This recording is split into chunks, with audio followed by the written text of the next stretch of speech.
오, 거울 좋은데? LG에서 나온 신상 거울인가? 스마트폰이잖아? LG가 드디어 홀 디스플레이를. 안녕하세요, 테크유튜브 꿀단지 PD입니다.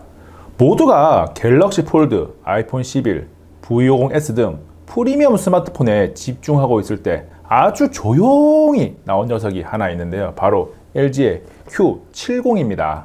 LG의 Q70은 54만 8,900원에 나왔고요. LG전자 스마트폰 중에서는 처음으로 홀 디스플레이를 탑재했어요. 오랜만에 언박싱부터 시작을 하겠습니다. 뚜껑을 열고 융이 가장 먼저 나오고요.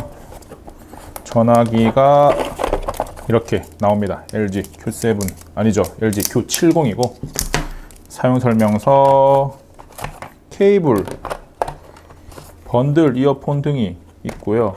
그 다음에 전원 어댑터가 있는데 보자. 아하, 네. 이 녀석이 15W 고속 충전을 지원하는데 다행히 고속 충전을 지원하는 어댑터입니다.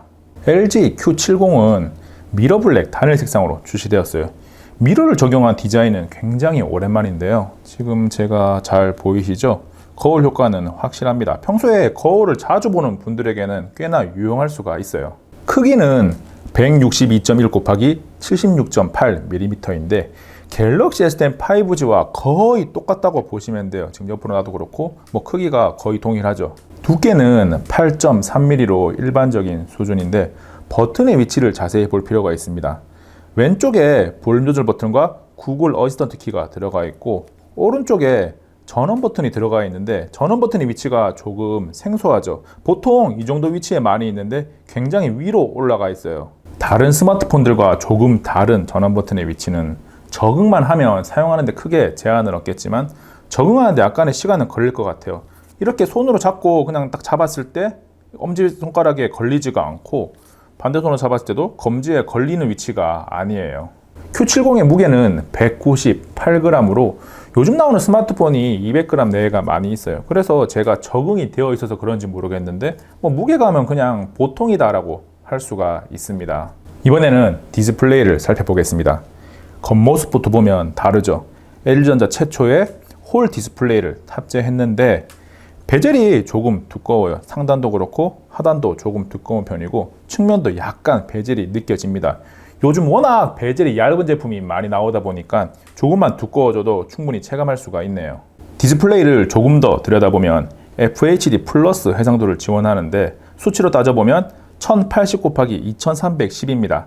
비율로 19.25 대 9, 조금 생소한 비율이긴 해요. 그리고 디스플레이의 종류는 IPS LCD입니다. LG Q70의 기본 성능을 확인하기 위해서 벤치마크 3종을 직접 돌려보겠습니다. 이번에 Q70은 퀄컴의 스냅드래곤 675를 탑재했어요. LG가 드디어 중고평, 보급형 라인업에서 미디어텍이 아닌 스냅드래곤을 탑재했다는 사실은 굉장히 칭찬할 만한 일입니다. 박수를 쳐줘야 합니다. 안투투 점수는 16만 5,808점이 나왔는데 딱 스냅드래곤 675 수준에 맞게 나왔어요. 중고평에서 이 정도면 평균적이다라고 할 수 있습니다. 이어서 긱벤치 4가 아니라 긱벤치 5의 결과를 보면 점수 체계가 조금 바뀌었어요. 메모리라든지 다른 기타 요소 점수를 모두 빼고 오직 AP의 성능만 확인할 수 있도록 바뀌었더라고요. 점수가 조금 낮아 보이기는 하는데 그냥 중고평에서 중간 정도라고 생각하면 됩니다. 3D마크 점수도 확인하고 가면 오픈GL이 983점, 볼칸이 1031점이 나왔는데 오픈GL의 대략적인 순위를 살펴보겠습니다. 3D마크를 테스트한 디바이스 중에 하위 35% 정도에 해당이 되네요.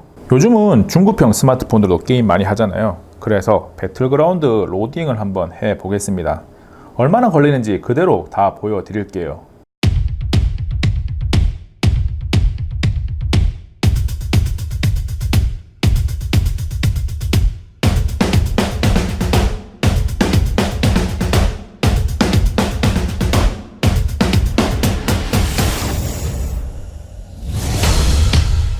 로딩이 끝났는데 표신하게 빠른 속도는 아니지만 이 정도면 괜찮다 하는 평균적인 수준은 됩니다.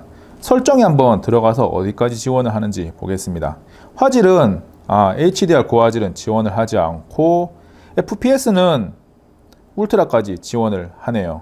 배틀그라운드 모바일을 직접 해보니까 반응 속도나 움직임이 이 정도면 괜찮은데 라는 생각이 듭니다.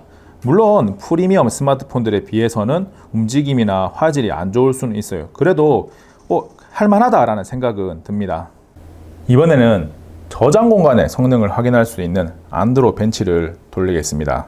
안드로 벤치는 저장 공간의 읽기, 쓰기 속도를 보여주는데요.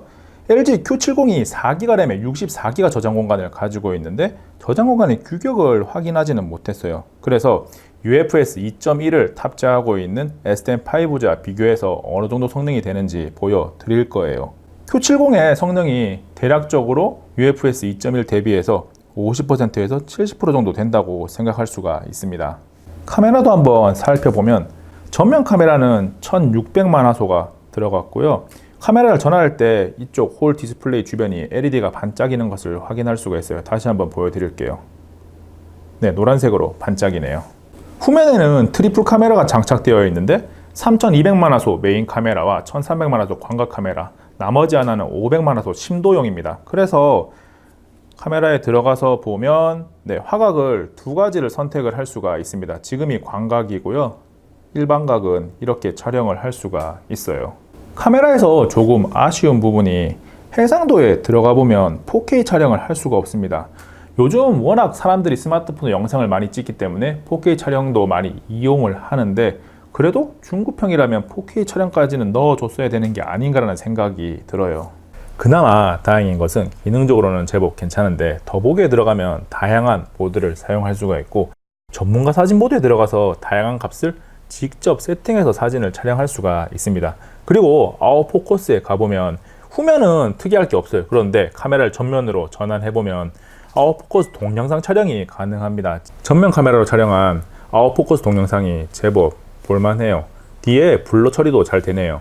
더해서 설정에 들어가 보니까 영상 촬영 시에 떨림을 잡아주는 흔들림 보정 기능도 켤 수가 있더라고요. 걸어가면서도 촬영을 해보고 계단을 올라가면서 촬영을 해봤는데 이 정도면 뭐 그럭저럭 쓸만하네 라는 생각이 들었습니다. 실제로 Q70을 이용해서 촬영한 사진과 영상을 지금 계속 보여드리고 있는데요. 결과물의 선명도나 색상 표현이 그렇게 뛰어난 수준은 아닙니다. 그렇다고 해서 못 쓸 수준이나 와 이거 정말 나쁘다 이런 것도 아니거든요. 그냥 평균적인 수준이다. 스냅 사진이나 우리의 삶을 기록하는 정도로는 뭐 괜찮게 사용할 수 있는 정도다 라고 할 수 있겠어요. LG 스마트폰이 사운드가 훌륭하다는 것은 누구나 알고 있는 사실인데요. LG의 Q70도 32비트를 지원을 합니다. 그리고 이어폰을 꽂게 되면 보시는 것처럼 DTS:X 3D 입체음향 설정도 가능하고 하이파이 쿼드덱 설정도 가능해요. 그 밖의 요소로 LG Q70의 배터리는 4000mAh를 탑재했고 15W 고속 충전을 지원해요. 그리고 IP68의 방수 방진을 지원하는데 중고평에서는 굉장히 놀라운 스펙입니다. 요즘 물에 개의치 않고 사용하는 분들이 많은데 그런 분들에게는 적절한 기능인 거죠. 또한 모바일 간편결제 서비스인 LG페이 사용할 수 있어요. LG가 처음으로 홀 디스플레이를 탑재한 Q70을 살펴봤는데요. IP68의 방수 방진을 지원하고 뛰어난 사운드를 보여주는 등 프리미엄 폰에서 찾아볼 수 있는 스펙이 일부 들어감으로써 괜찮은 요소가 있네라는 생각이 듭니다. 물론 요즘 시장에 워낙 중고평이나 보급형 라인업에 있는 스마트폰들의 스펙이 상향되어서 이 녀석의 스펙이 조금은 뭔가 2% 부족하다라는 생각도 들 수 있어요. 그래도 LG Q70이 스냅드래곤 675를 탑재했으니까 봐줄만 합니다.